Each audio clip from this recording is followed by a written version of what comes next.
Donc, il est 10 heures, je vais me lancer. Bonjour à toutes et à tous et merci de nous rejoindre pour cette table ronde interdisciplinaire intitulée Naviguer dans la transformation numérique en santé, capaciter les professionnels responsables de la formation.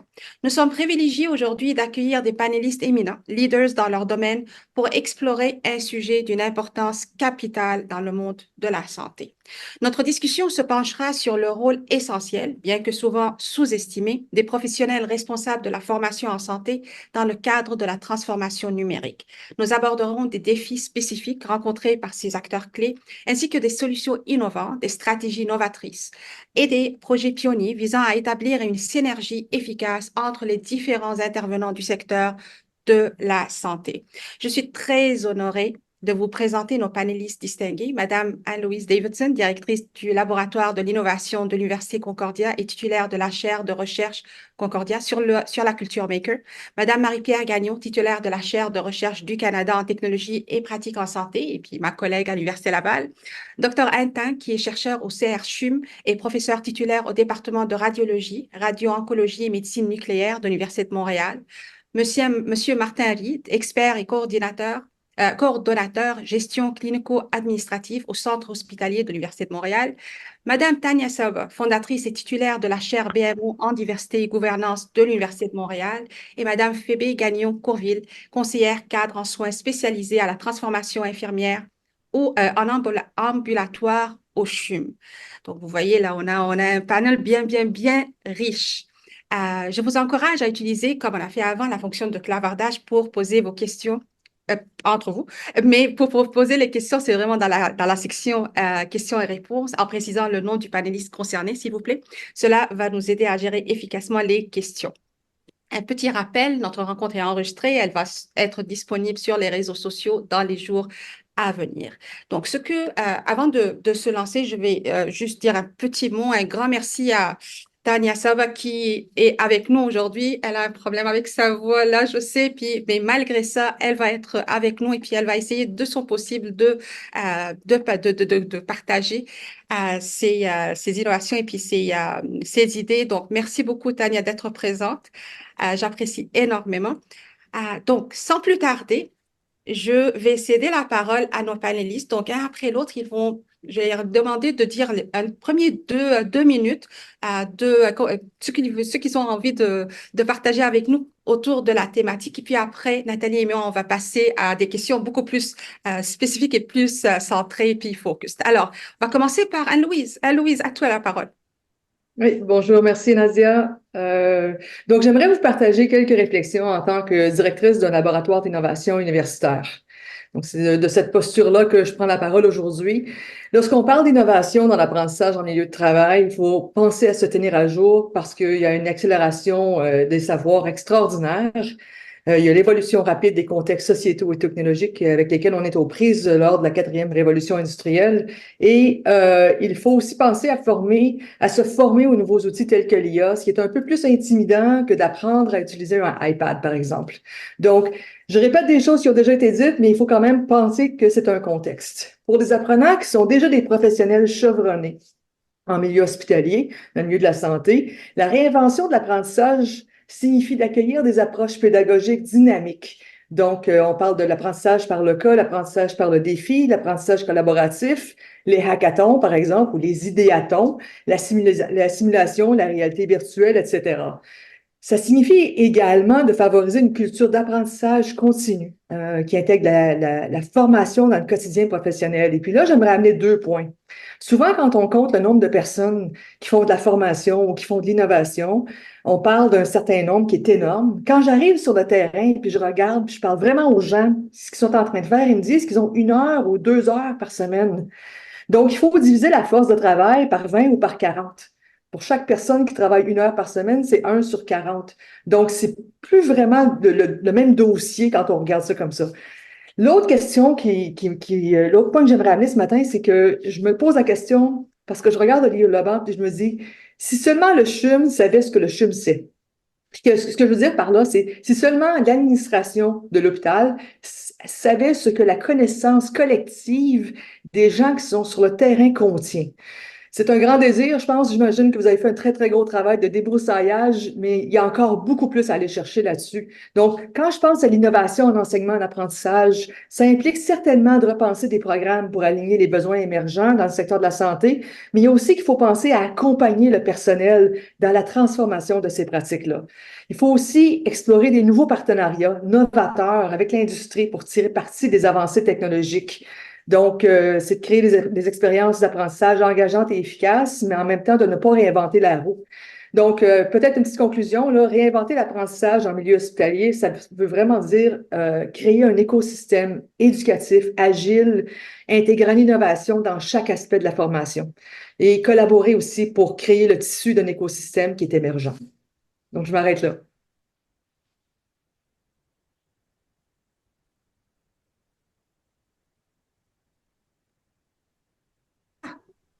J'étais sur mute. Je disais, oui, je disais que je crois que ça, c'est le plan, Nathalie. On s'en va vers ça. Merci beaucoup, Anne-Louise.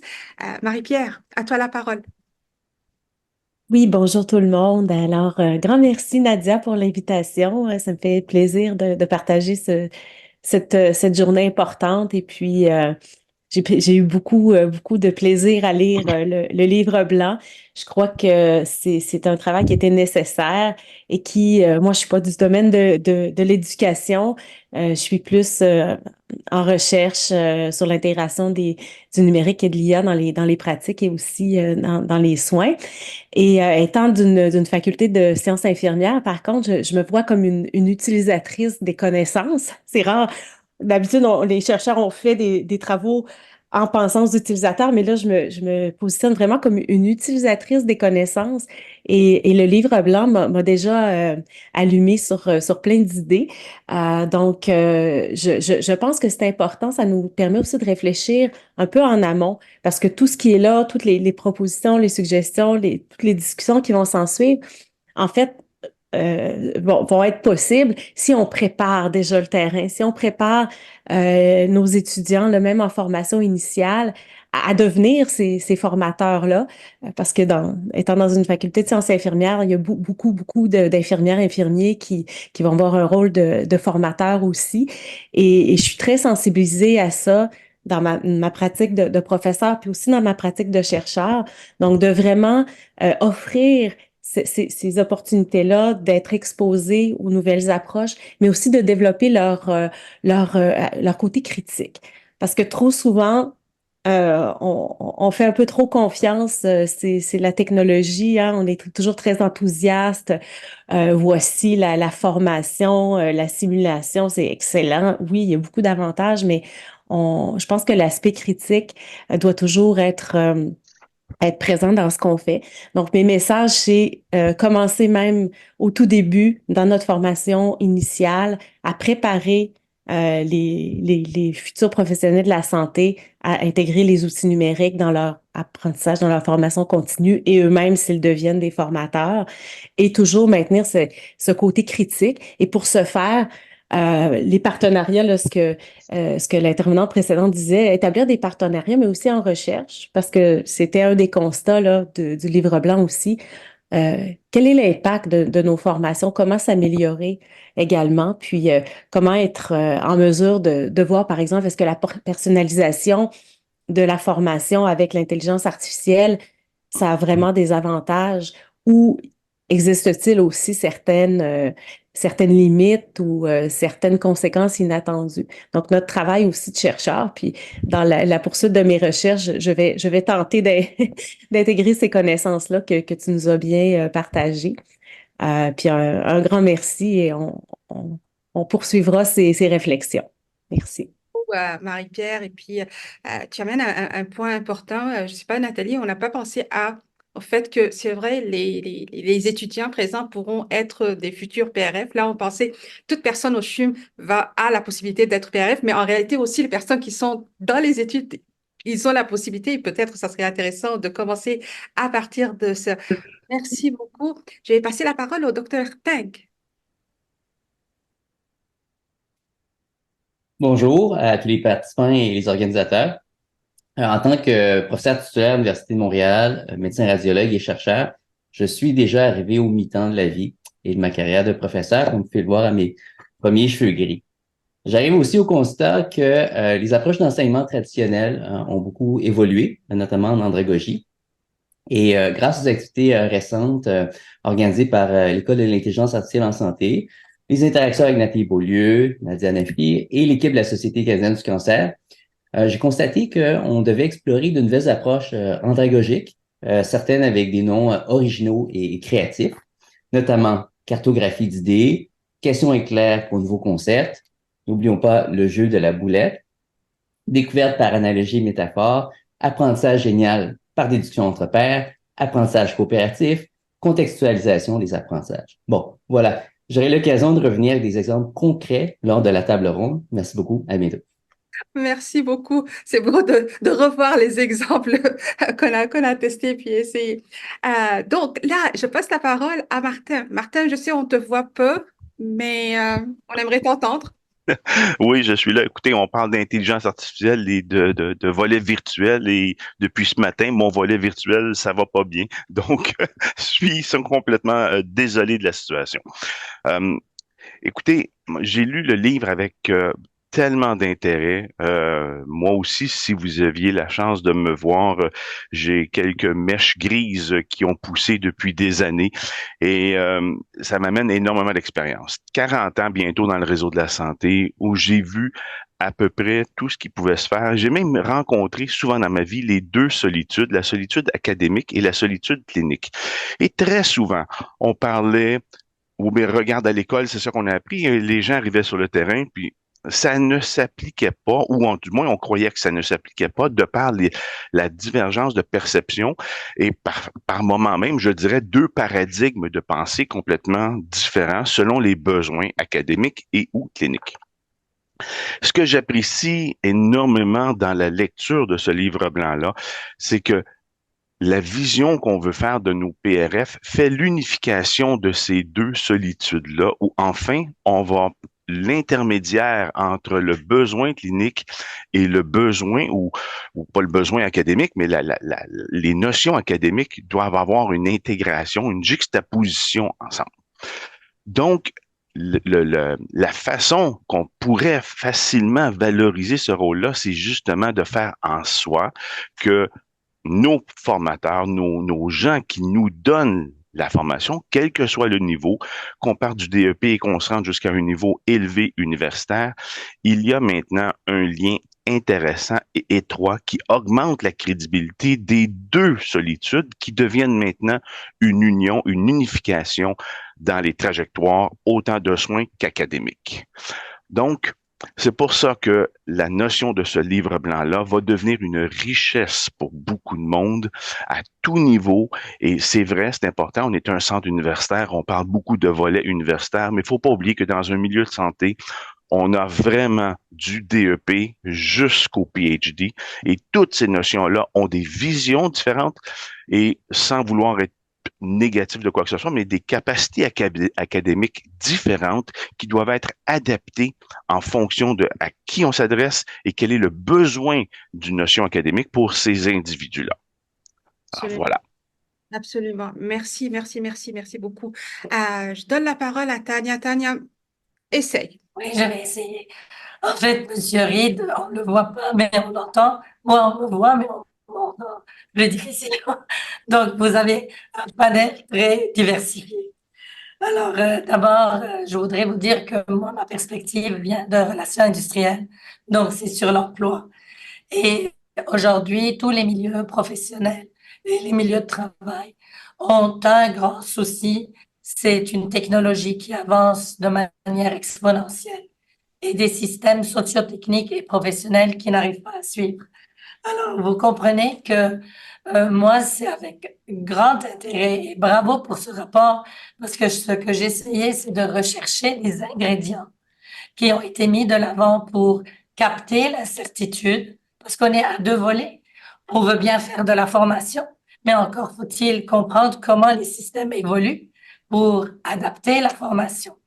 Et dans cette initiative que vous avez présentée, la partie extraordinaire, c'est que vous avez un peu trouvé le secret de la caramel, c'est-à-dire de dire comment en même temps mettre ensemble les ressources nécessaires, multidisciplinaires, et évaluer l'incertitude et aller vers la formation pour la maîtriser. Donc, vraiment, les premiers jalons d'expérimentation sur lesquels on mise beaucoup sont vraiment de l'avant. Et on a aujourd'hui un immense travail qui nous rend très honnêtement très optimistes parce qu'on recherche toujours les bonnes solutions.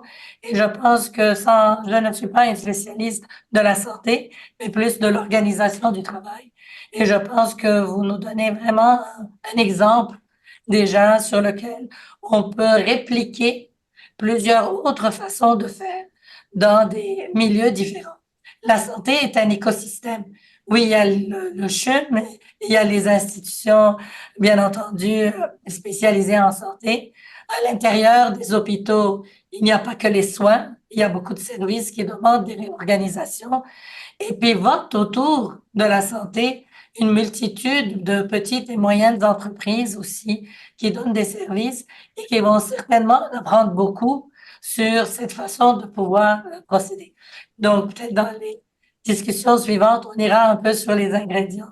Mais j'ai trouvé fascinant ce travail et je vous en félicite vraiment du fond du cœur. Merci, merci, merci beaucoup, Tania.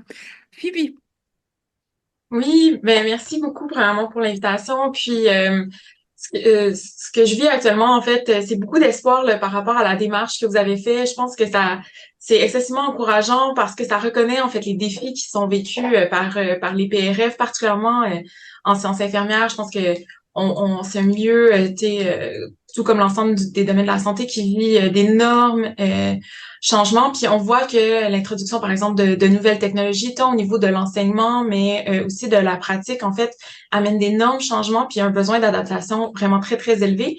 C'est d'ailleurs, l'Association américaine des collèges en sciences infirmières en 2001 reconnaissait le fait que c'était des compétences clés à aller chercher chez les cliniciens, mais on reconnaît aussi ce fait-là chez les formateurs. Donc, en fait, toute la démarche que vous avez faite pour moi était excessivement encourageante dans le développement de ces parcours-là, en fait, de formateurs. Puis pour moi, en fait, en chaque infirmière, on retrouve un formateur parce que ces rôles-là, on les retrouve aussi auprès des patients à titre d'infirmière. Donc, ça fait plein de sens.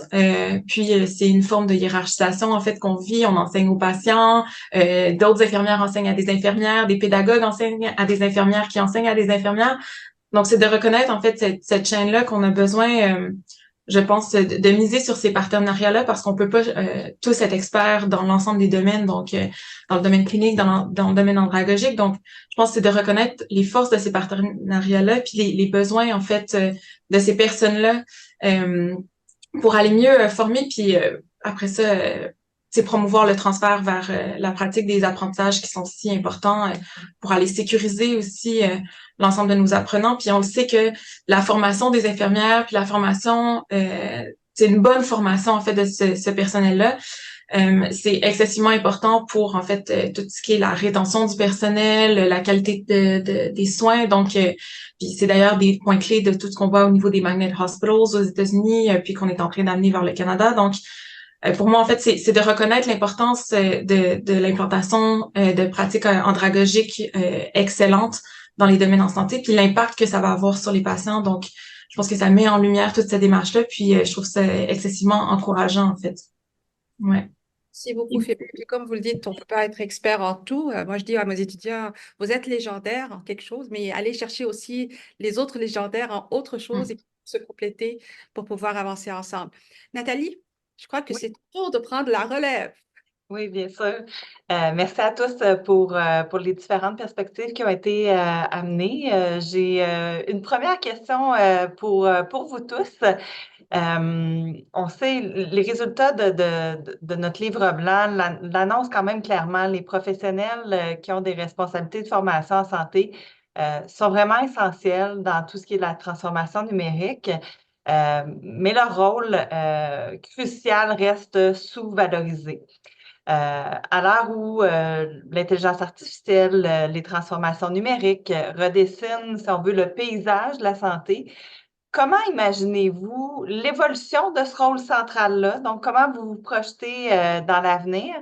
Et également, comment cette transformation-là, coupée à une reconnaissance bien méritée, peut-elle révolutionner, selon vous, la qualité des soins et services aux patients? Donc, question plutôt large. Je ne sais pas si quelqu'un souhaite se lancer.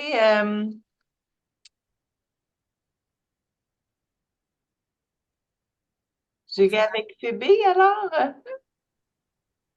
Mais en fait, je pense que, tu sais, c'est déjà un concept qu'on a nommé, mais de miser en fait sur les partenariats qu'on va créer, par exemple au CHUM avec tu sais, la direction de l'enseignement à l'Académie CHUM, avec les conseillers en pédagogie. Donc, quand on réfléchit à retransformer en fait des programmes de formation, puis vraiment avoir une approche programme avec une analyse des besoins qui est vraiment sérieuse, étoffée, puis après ça, le choix des méthodes pédagogiques, l'imbriquement en fait de cette séquence-là. Je pense que les partenariats, en fait, qui sont vraiment en train de se créer, puis l'approche qui est en train de se transformer pour vraiment aller créer, en fait, cette dualité-là dans l'approche, puis les transformations pédagogiques qu'on est en train de faire, c'est vraiment là-dessus qu'il faut miser. Puis on a la chance aussi d'avoir, je pense, au sein de notre établissement, une reconnaissance de ces rôles-là. Donc, dans chaque secteur, en fait, clinique, on a des conseillères en soins infirmiers qui font partie de notre groupe de PRF. Puis, ils ont une description de fonction qui est bien écrite, leurs tâches, en fait, à titre d'enseignement, de coaching, les compétences qu'elles doivent avoir sont quand même libellées. Donc, ça, c'est une chance inouïe qu'on a parce que ça permet après ça de regarder comment on se doit de les développer. Puis, on a la même chose qui a été faite dans les dernières années par rapport, par exemple, à nos infirmières ressources, qu'on les appelle, en fait. Donc, c'est des cliniciens qu'on va aller chercher pour aller soutenir la formation auprès de leurs collègues. Donc on peut s'asseoir là-dessus aussi. Puis, on a aussi des référentiels de compétences en clinique qui se sont développés dans les dernières années. Donc, je pense au récit là, qui a été fait par l'Université de Montréal avec le Centre d'innovation en formation des sciences infirmières, le CIFI, en fait. Donc, puis dans ces libellés-là, quand on tombe vers personnes ressources, experts, ces concepts commencent à apparaître en formation. Donc, ça permet d'aller bien cibler, en fait, leurs besoins de développement. Puis, je pense que les défis qu'on va vivre dans les prochaines années, d'un point de vue hospitalier peut-être, c'est d'aller maintenir le rythme que l'académie en fait pousse. Donc, c'est de diminuer en fait le clash que nos jeunes infirmières vont vivre quand ils vont arriver des milieux académiques vers les milieux cliniques, tant dans les méthodes pédagogiques qui sont utilisées, les approches. Donc, dans les milieux hospitaliers, on se retrouve avec différents groupes d'apprenants, puis ça nous demande en fait d'être excessivement agile et flexible dans la façon dont on donne nos formations. Mais je pense que d'aller amenuiser ce gap-là, puis d'aller créer des partenariats aussi avec l'académique pour le transfert des méthodes d'apprentissage, puis des approches, c'est dans les choses sur lesquelles on devrait miser là, dans le futur. Ouais. Je sais pas si ça répond à la question. Bien sûr, parfaitement. Merci beaucoup pour le partage. Quelqu'un d'autre veut rebondir? Marie-Pierre? Oui, alors je rebondis. Donc, je crois que c'est vraiment tout à fait dans ce sens-là qu'il faut aller. Je soulignais, je trouvais très intéressant bon, la communauté de pratique qui peut permettre aussi d'aller rejoindre des gens hors des grands centres parce que c'est une préoccupation. Je pense que je trouve ça bien beau, le CHUM, c'est un modèle, bon, on peut s'en inspirer, mais il y a une réalité aussi. Euh, il y a beaucoup d'établissements, d'organisations qui sont hors des grands centres, qui sont plus loin des milieux académiques et où il n'y a pas cet accès facilité-là. Il y a encore, on parlait qu'il y avait très peu de main-d'œuvre, mais il y a encore moins de main-d'œuvre spécialisée. Donc ça pourrait être une façon de valoriser, de créer une association, un regroupement professionnel autour des formateurs intéressés par le numérique aussi, d'avoir des événements comme ça pour pas oublier les régions hors des grands centres urbains. Donc ça serait peut-être une façon là, de compléter ce qui a été proposé. Puis bon, je reviens à ce que je disais au tout départ, là, également, là, essayer de créer un peu l'engouement pour ce domaine-là de l'andragogie et des approches numériques dans la formation, dès la formation initiale. Puis il faut sensibiliser les professeurs, donc de l'intégrer dans l'enseignement aussi, c'est une façon d'exposer nos apprenants à le faire, mais on manque de temps aussi comme professeur. Donc, on a toujours un peu les mêmes enjeux. Donc, d'avoir une vision à 360 degrés peut-être de l'importance d'outiller les différents acteurs pour qu'ils soient capables de bien intégrer les approches andragogiques et les technologies numériques et l'IA. Merci. Oui. J'ai le goût de poser une sous-question.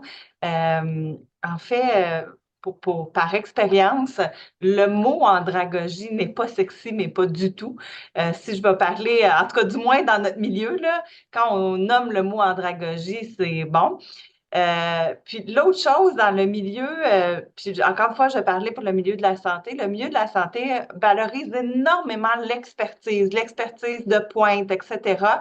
Puis là, ici, on parle d'une expertise dans la façon, dans le comment.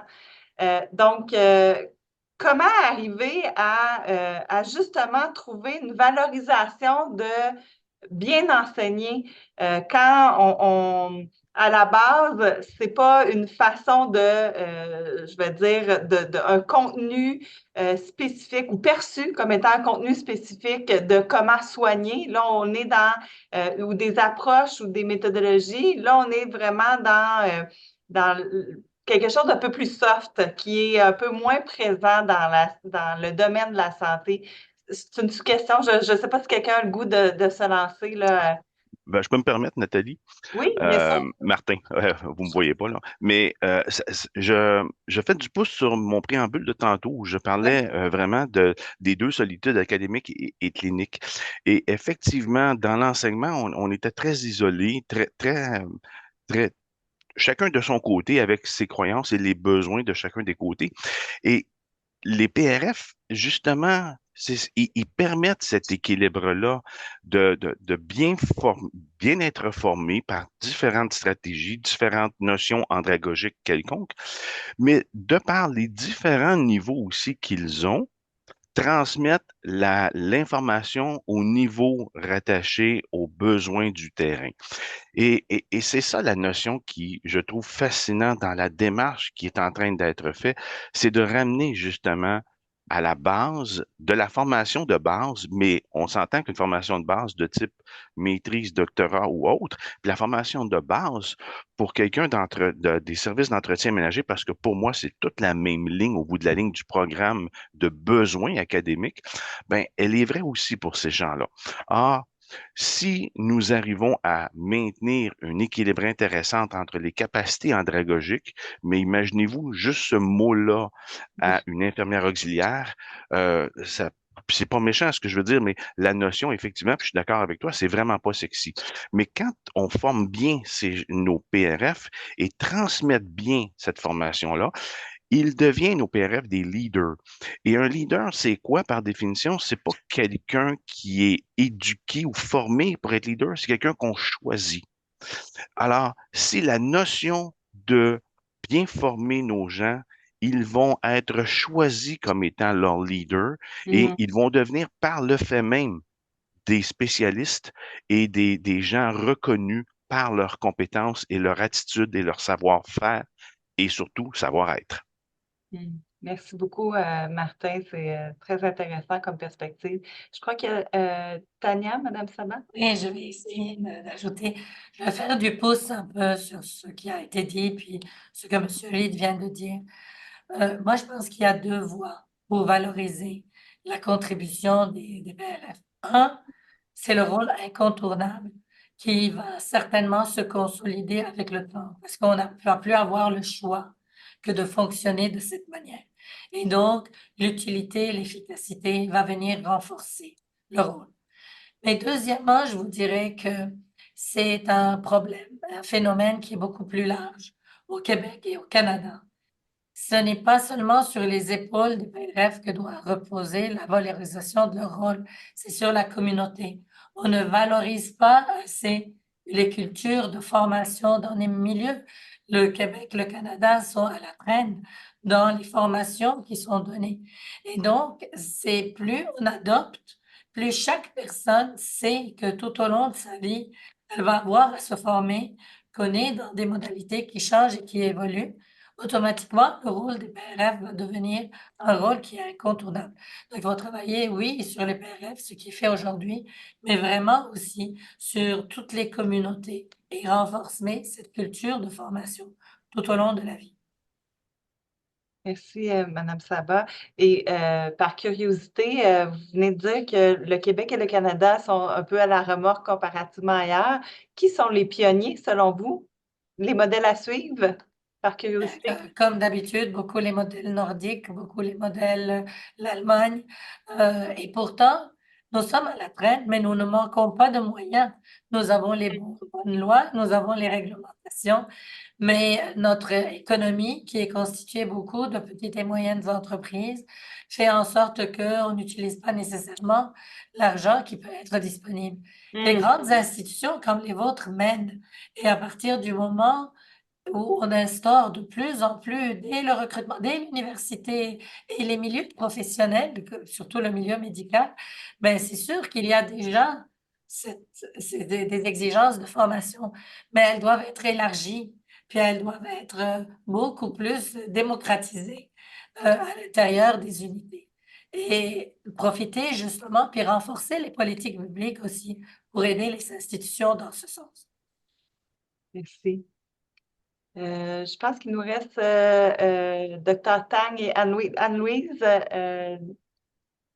Oui, j'ajouterais, parmi les professionnels qui sont responsables de la formation en santé, moi j'ai la chance de côtoyer des chercheurs qui sont soit à l'avant-scène pour le développement, l'évaluation ou l'implantation des technologies numériques.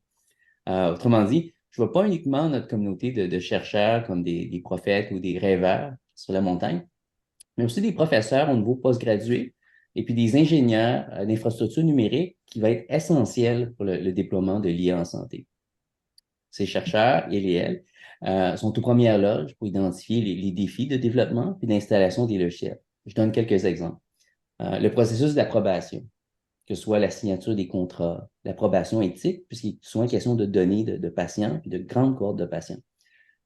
Les montages de convenances budgétaires, la faisabilité des projets. Ensuite, au niveau scientifique, je vois la nécessité de développer des logiciels pour résoudre des problématiques de santé avec notre population. Par exemple, la détection précoce de cancer qui doit être améliorée. Puis enfin, il y a tout le volet non négligeable des considérations pratiques, c'est-à-dire, est-ce qu'on installe des logiciels localement ou sur les nuages? Est-ce que les calculs se font sur des processeurs de type CPU ou des cartes graphiques GPU? Où est-ce qu'on va les trouver? Quel est le budget? Comment vont communiquer les différents logiciels entre eux? Donc, les interfaces entre les logiciels et les fournisseurs de différentes bases de données. Puis finalement, intégrer ces logiciels-là avec des interfaces conviviales qui peuvent être employées par le personnel à l'hôpital. Donc, bien des enjeux qu'il faut résoudre de façon pratique. Et je vois le travail des formateurs en recherche comme des canaris proverbiaux là, dans la mine qui peuvent résoudre et anticiper des obstacles. Donc, ultimement, ils forment aussi la relève, notamment les étudiants qui deviendront le personnel hautement qualifié dans notre réseau de la santé, là, les fameux PHQ. Voilà, merci. Merci. Anne-Louise? Alors, je vais sauter. En fait, je trouve ça très interpellant, cette conversation-là, parce que je suis chercheur en éducation quand même depuis les années 2000. J'ai quand même 25 ans d'expérience en enseignement dans toutes sortes de contextes, autant avec des tout petits ou à l'école primaire, au secondaire, à l'université, dans tous les sens. Et je forme des concepteurs pédagogiques depuis 15 ans. Il y a une chose qui me saute aux yeux quand on parle de l'expertise d'une personne qui est formatrice, c'est qu'il y a un glissement de sens et puis il y a des espèces d'embrouillement entre la définition d'un professionnel et une identité double qui peut vraiment agir, une personne qui agit en deux identités. C'est-à-dire que un professionnel doit être capable d'autoréguler sa profession, d'avoir une certaine crédibilité à cause de connaissances pointues, etc., protéger ses clients, etc. Et puis un professionnel en santé ne se sent peut-être pas nécessairement professionnel en pédagogie, en éducation. Quand je parle d'andragogie, souvent je parle d'éducation aux adultes parce que c'est vraiment deux choses différentes. L'éducation des enfants, c'est vraiment, on va les accompagner, on va les faire découvrir des choses et puis on va leur enseigner toutes sortes de choses parce qu'il faut qu'ils découvrent le monde. Quand on parle d'un professionnel quand on parle d'andragogie ou d'éducation aux adultes, c'est vraiment parce qu'on veut s'améliorer, on veut changer de poste ou on peut même parfois faire des choix parce que j'ai le choix en tant que professionnel de m'améliorer dans une certaine discipline ou de changer de discipline à travers la formation. Donc, il y a beaucoup d'embrouillements, beaucoup de glissements de sens dans tout ça. Puis il y a certainement une chose qui est qu'il n'y a pas beaucoup de gens qui reconnaissent la compétence à faciliter, à enseigner, à accompagner, à encourager les gens dans la co-construction des savoirs. C'est-à-dire que même moi, en tant que professeur, quand j'enseigne un cours, et puis j'enseigne pendant, je ne sais pas, 3 heures, je suis capable de parler pendant 3 heures. C'est beaucoup plus difficile pour moi d'imaginer un cours où je vais vraiment former mes étudiants et je vais leur donner le pouvoir. Je vais les laisser parler, je vais les accompagner, je vais penser une expérience, un design d'apprentissage qui va vraiment leur donner une expérience riche, ou je vais peut-être me faire critiquer en disant ce prof-là n'enseigne pas. C'est-à-dire, quand on dit ce prof-là n'enseigne pas, c'est qu'on n'a pas reconnu ma compétence à faciliter les apprentissages.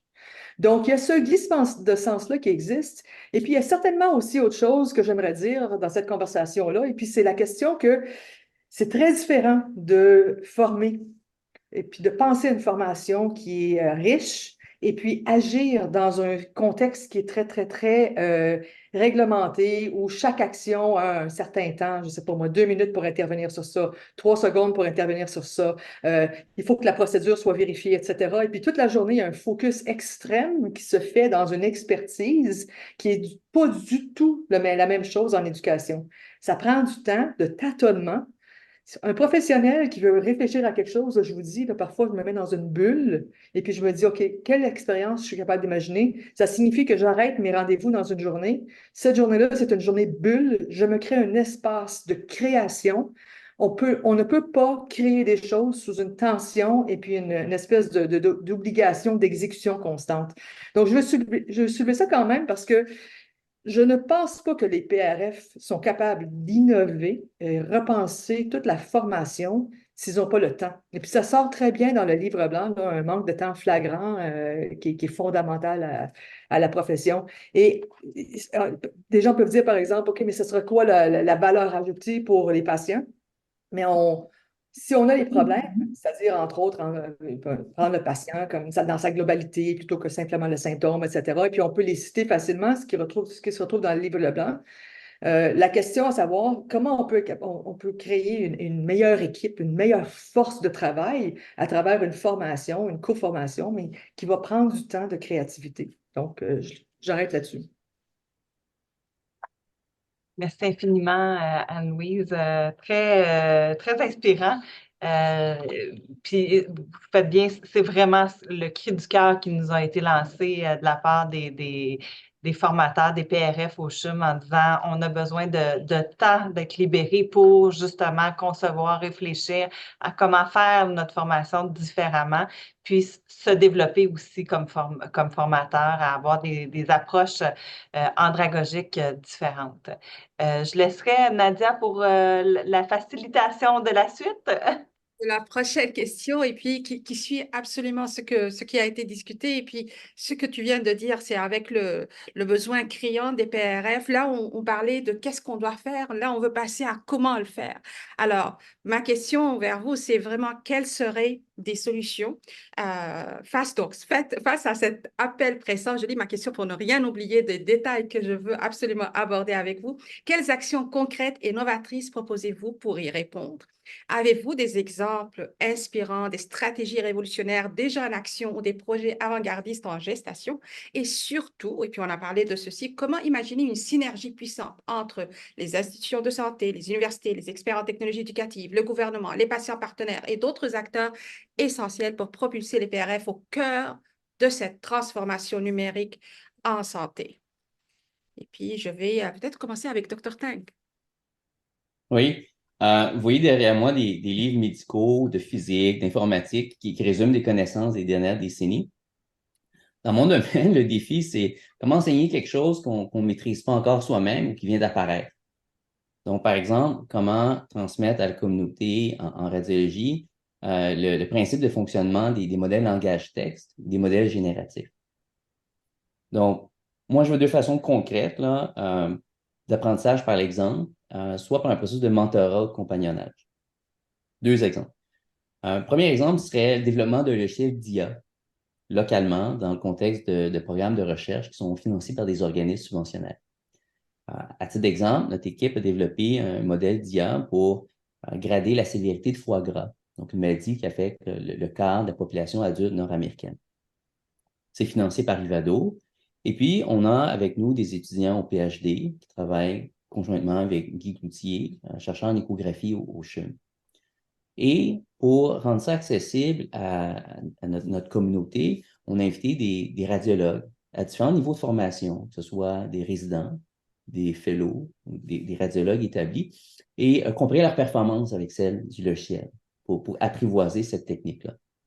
On a publié les résultats dans la revue Radiology, qui est la revue la plus influente dans notre domaine, et ça nous a permis là, de nous familiariser avec ces percées technologiques. Le deuxième exemple, c'est l'évaluation, la validation d'un logiciel d'IA qui est commercialisé par une firme qui s'appelle Millevue. Ça permet de détecter automatiquement des fractures et des luxations pour des radiographies, sur des radiographies musculo-squelettiques. Le but étant de réduire les fractures manquées, puis réduire l'intervalle de temps d'attente aux urgences.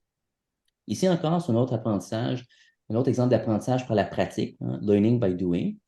Et puis, ça nous permet de nous familiariser avec les faux positifs, les faux négatifs, les discordances qui vont arriver entre le processus de détection humaine et puis la lecture par les ordinateurs. Un autre avantage, c'est que ça nous permet d'anticiper certains défis à l'horizon. Comment va se faire le processus d'appel d'offres? Est-ce qu'on va acheter des logiciels de gré à gré pour des dizaines de logiciels ou est-ce qu'on va installer des plateformes? Donc, avec cette expérience-là, on va être en mesure d'avancer non seulement d'un point de vue théorique, mais aussi à l'usage puis à l'usure pour former nos étudiants. Voilà. Absolument, absolument. C'est vraiment à travers l'expérimentation qu'on veut prendre des choix et puis faire des choix qui sont éclairés. Merci beaucoup, Dr. Tang. Marie-Pierre. Oui, bien, merci. C'est très inspirant, Dr. Tang, ce que vous faites. Ça m'a fait penser, c'est une initiative, c'est pas moi, là, c'est ma collègue, professeure Geneviève Roch à la Faculté des sciences infirmières à l'Université Laval. Et elle a mis sur pied un projet vraiment extraordinaire, incroyable dans le domaine de l'oncologie pédiatrique. Et c'est un vaste programme où la recherche et la formation et la clinique sont intégrées. Donc, Nadia aussi, je crois que tu es co-chercheuse sur ce programme-là. Donc, ça vise l'apprentissage par le jeu dans le domaine de la sécurité de l'administration de médicaments. Puis, on sait, il y a très peu d'infirmières en oncologie pédiatrique et bon, les protocoles changent rapidement. Donc, il y a une co-conception de l'outil de formation du fameux jeu et où autant les apprenantes, les cliniciennes, que aussi des familles partenaires sont impliquées dans le but qu'on intègre le soin avec la formation et aussi la recherche est présente parce que c'est un projet de recherche. Donc, la façon, souvent on dit mesurer les impacts de nos formations. Bien là, la façon de mesurer, est-ce que ça a vraiment, ça peut avoir un impact oui, sur l'acte qui est fait, est-ce qu'on diminue les erreurs? Est-ce que ça peut avoir un impact aussi sur les soins, sur la satisfaction des familles, par exemple, l'expérience des enfants, des parents? Donc, je pense que ça rejoint un petit peu ce concept-là de dire, faut arrêter de travailler, OK, moi, je fais une formation, je fais un partenariat avec une entreprise, on fait nos petits trucs de notre côté, mais il faut essayer d'avoir cette vision transversale puis de dire, ben oui, on travaille, on est dans des milieux de soins spécialisés, universitaires, on travaille avec des chercheurs, on travaille avec des experts de la formation comme Madame Davidson, qui, tu sais, je pense qu'on a tout à gagner d'aller dans cette multidisciplinarité, intersectorialité aussi, pour faire des projets vraiment englobant comme celui-là là, du jeu, de l'expérience là, d'apprentissage par le jeu. Donc, on a encore beaucoup de choses à partager, je crois. Merci. Merci beaucoup, Marie-Pierre. Juste une petite clarification. Je ne suis pas co-chercheuse avec Geneviève, mais oui, il y a absolument beaucoup de collaboration avec Geneviève sur plein d'autres projets. Mais oui, il y a un travail énorme qui est en train de se faire. Martin, tu es encore avec nous? Je suis toujours là, oui. Super. Écoutez, moi, de mon côté, moi, je suis un expert en fluidité, en trajectoire inter et intra-hospitalier. Il n'y a pas d'école qui parle de fluidité. Il n'y a pas d'école qui nous parle de comment on doit mobiliser les patients à l'intérieur d'un établissement et ou à l'intérieur de différents établissements. Tout s'apprend par l'expérience, tout s'apprend par le partage des connaissances et malheureusement, ça s'apprend uniquement parce que je veux bien dire à l'autre ce que je sais au moment où la situation arrive. Et je te dirais, l'intelligence artificielle qui pourrait faciliter les choses, c'est, croyez-moi, je sais très bien ce qui va se passer en théorie en septembre 2024 en fait de volumétrie patient. Je sais très bien ce qui va se passer en fait de volumétrie en décembre 2027 parce qu'il va y avoir une arrivée d'influenza et sûrement maintenant de la COVID qui va se passer. Il va y avoir en février une augmentation de brûlure comme on a au cours du mois de juin. Alors, j'apprends rien à personne et tous les cliniciens connaissent très bien cela. Et pourtant, on se fait toujours frapper par la vague quand la situation arrive. Il n'y a que très peu de planification stratégique à ce niveau-là. Donc, c'est un peu difficile de réfléchir à l'avance, de mémoire, de dire, ah oui, faut se rappeler que, faut penser à. Et l'intelligence artificielle pourrait nous amener des modélisations qui feraient en sorte que nos trajectoires de soins, nos trajectoires intra-hospitaliers, l'équilibre avec les centres hospitaliers interrégionaux et suprarégionaux éloignés serait facilitant parce que nous pourrions déjà planifier des effectifs, des besoins effectifs de toute nature que ce soit. On pourrait planifier une meilleure entrée de patients, donc toute la trajectoire interne de soins, la trajectoire des plateaux techniques, la trajectoire de l'utilisation adéquate des lits, le taux de performance de lit, tout ça par une intelligence artificielle bien placée. Mais en ce moment, la grande difficulté, c'est que c'est au bien vouloir des individus, au bien vouloir d'échanger la compétence. Puis malheureusement, on en perd de fois en fois et on partage. Puis quand on a une ressource qui va partir à la retraite, puis je n'aimerais pas qui, mais moi entre autres, ben je pars avec mon bagage. Et j'aurais beau transmettre puis dire, je vous laisse mon numéro de téléphone et appelez-moi si, ça reste que ça tombe. L'intelligence artificielle permettrait de collecter ces données-là et d'aider l'ensemble des directions, que ce soit de la haute direction, aller jusqu'aux gens sur le terrain, de permettre de maintenir ces compétences-là et de les ajuster au fur et à mesure où de nouvelles situations pourraient se passer. Donc, il faut que nos formateurs puissent, en lien avec des intelligences artificielles, activer aux situations qu'on connaît déjà d'avance, ben, permettrait cette meilleure continuité-là, cette meilleure fluidité-là au niveau des différentes trajectoires. Merci beaucoup, Martin, pour ce que tu as amené. Moi, je me rappelle, j'ai passé deux journées avec tes équipes et puis je suis sortie vraiment impressionnée. Comme patient de l'extérieur, j'ai jamais cru imaginer la complexité qui existe dans tout ce processus de fluidité dont tu parles et qui a absolument besoin de vraiment d'être appuyé, comme tu dis, avec la technologie et puis l'intelligence artificielle ou autre, mais vraiment, puis les compétences qui existent dans tes équipes et puis surtout la résolution de problèmes et puis être face à des conflits en tout moment, c'est extraordinaire. Donc, je vais pas, je vais arrêter, sinon je vais parler pour des heures.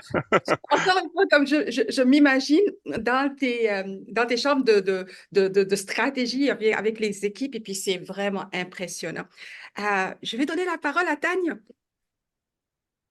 Très rapidement, parce que ce qui a été dit est super. Moi, je voudrais juste revenir sur la complexité de la chose.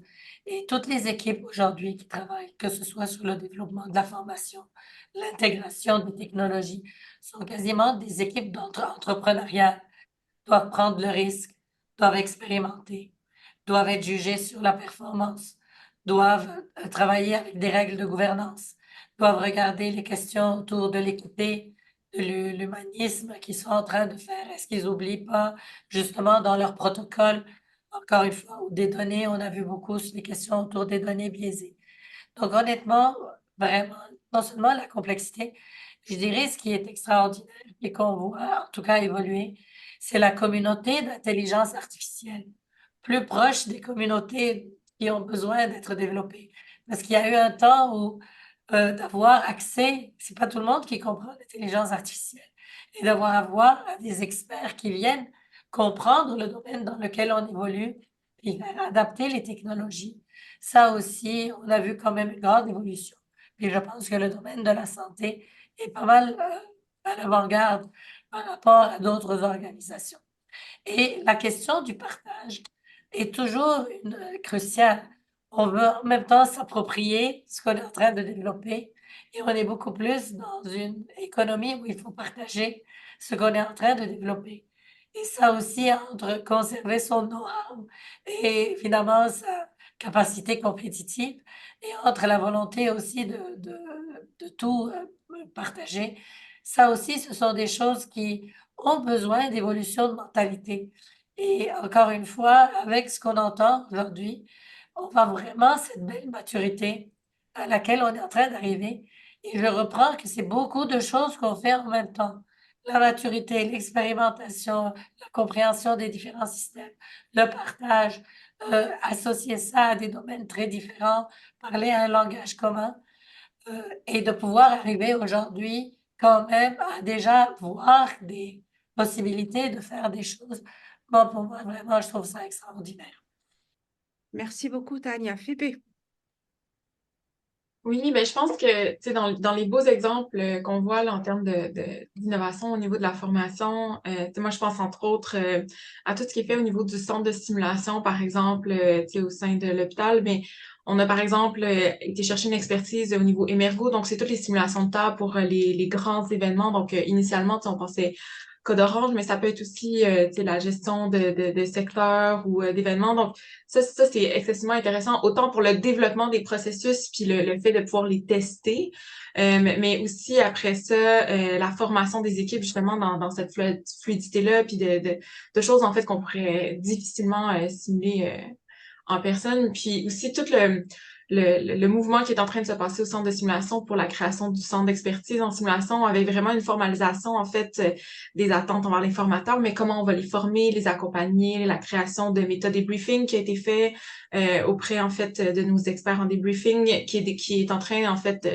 qui a commencé, mais qui est vraiment en train de se formaliser, toute l'évaluation des programmes aussi, parce qu'on le sait, la formation coûte excessivement cher, mais est ô combien nécessaire. Donc, on a une responsabilité autant éthique que fiscale d'aller mesurer l'impact, puis valider en fait que les choix qu'on a faits sont pertinents. Puis, ce que je trouve intéressant aussi quand je regarde ce qui est en train de se faire avec mes collègues, c'est qu'il y a vraiment une forme de réflexion puis de challenge par rapport au choix des méthodes. Donc, une gamification qui est en train de se faire auprès des formations, d'autres approches. Donc, on parle des classes inversées, par exemple, toute l'approche par problème.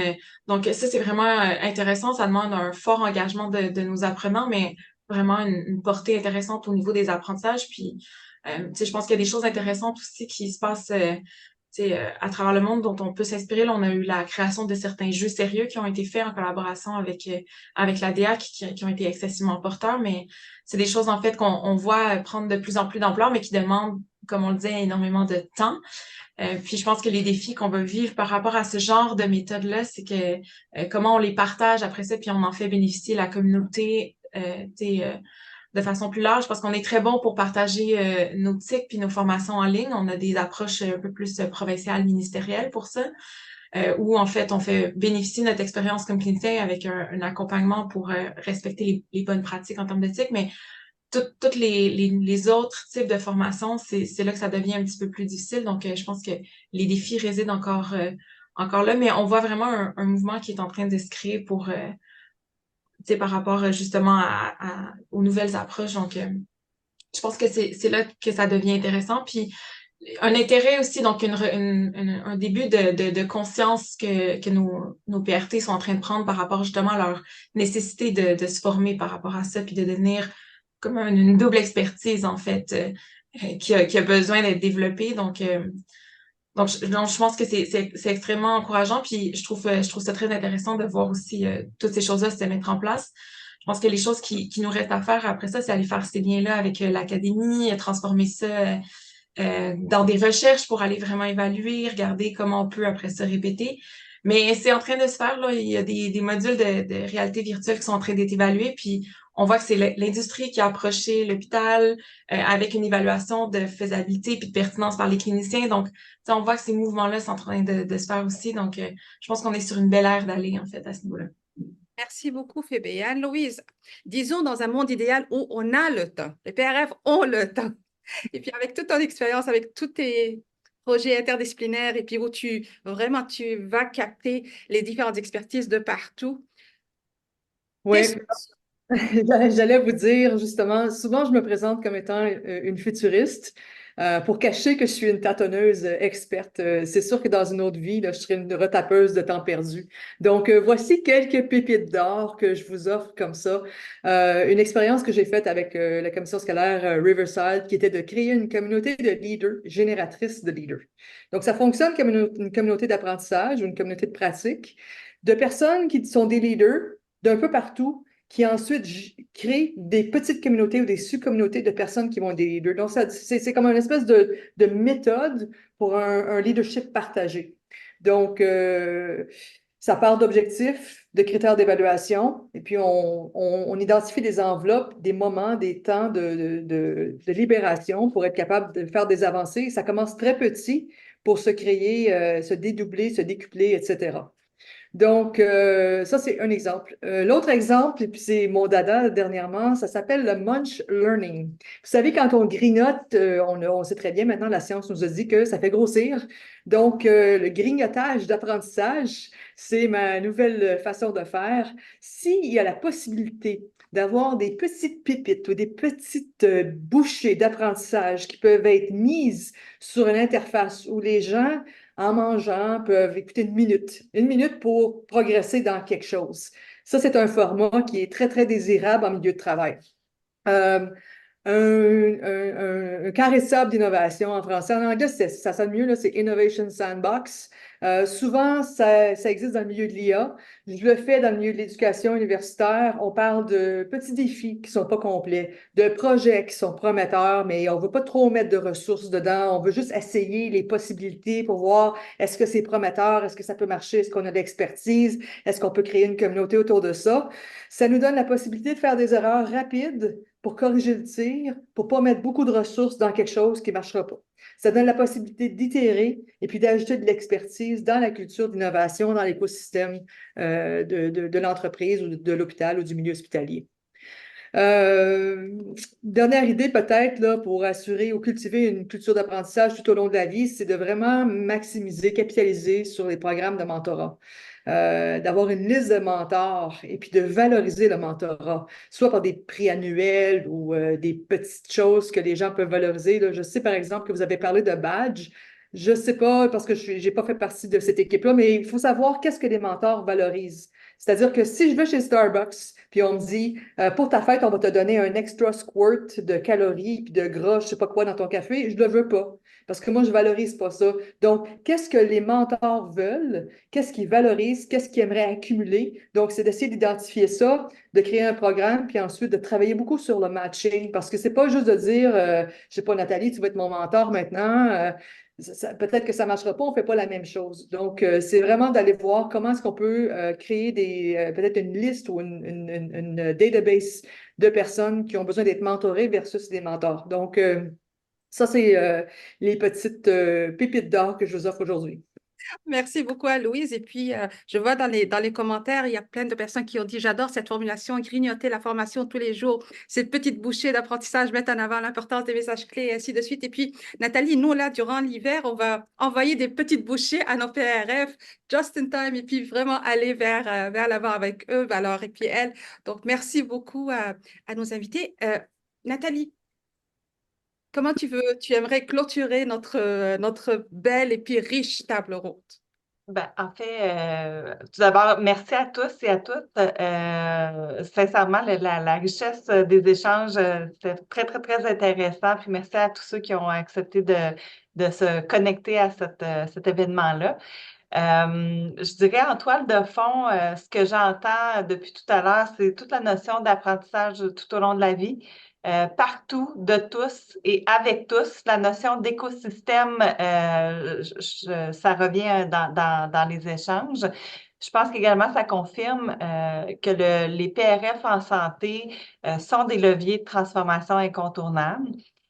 Puis, essentiellement, ce sont pour la plupart d'entre eux des gens qui sont bien conscients qu'ils doivent, qui veulent également répondre aux défis criants en santé par l'apprentissage.